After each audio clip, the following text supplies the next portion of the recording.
sex is that when the chakra is opened up through Kriya, then the sexual energy isn't blocked and it can flow upwards. Not while having sex. Not while having sex.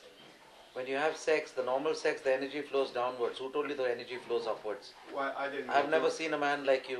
I don't mean during sex. I mean this is just the opposite. No, I mean that the sexual energy can be transmuted upwards. It can be by Mahamudra, later Vajroli, by your regular practices. Purity in thought. Actually, there's no purity or impurity in thought. The thought, they call it purity for namesakes, but that doesn't mean you have to, the pot cannot call the kettle black. The pot is black, the kettle is black, both have to improve. So, the men or the psychology in man tries to degrade sex at the cost of the Hail Mary or meditation. You cannot, because it is from the desire or the passion of sex that the desire for God is created. If you don't have the fuel, which is the passion, how will how will you get the energy to think of God?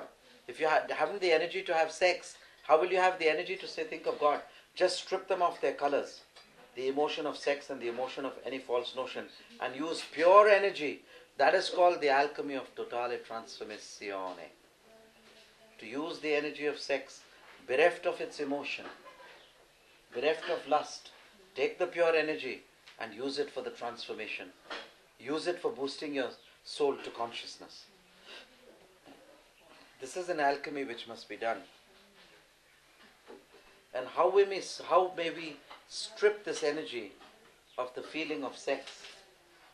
Actually, in subtler palans, they both intermingle. The atoms, the protons and the peptides are very amalgamated with the desire for procreation, the desire for sex.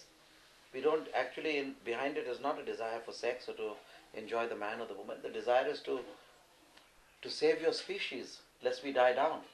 So therefore the breeding of children as much as possible. Otherwise you disappear like the lemmings.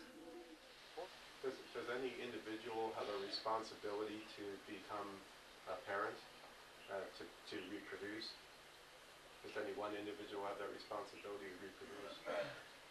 You mean one fellow reproducing for the whole race? No. I mean, could I say, okay, I don't want to become a parent. I don't want that responsibility.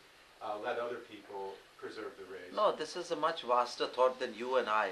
It is a collective consciousness which has to look at the human race. And if the human race is dwindling and dying down, and the American bison is increasing, we have to populate the earth so that there's an equal. This thing is just a natural thing.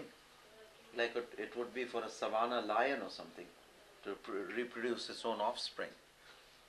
It's a very, very important bounden duty on humanity that it should keep its race alive.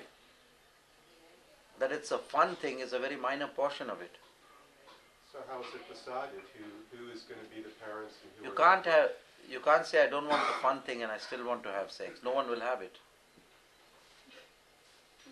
What is the spiritual significance of marriage?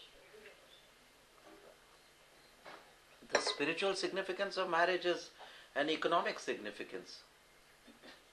That if you produce a child on this earth, you should take the responsibility to give it food, clothing and a proper education so that he becomes a fine man in this world and makes the mother and father proud. Okay? I mean, everyone would like to have a child like Vivekananda, like Ramakrishna, like Abraham Lincoln, even like President Kennedy. Right? He did a great thing. He was the president and he made everybody proud. The ultimate playboy.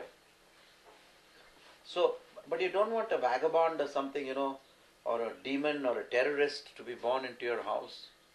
It's not in your hand. You can only pray for the best and leave to God the rest.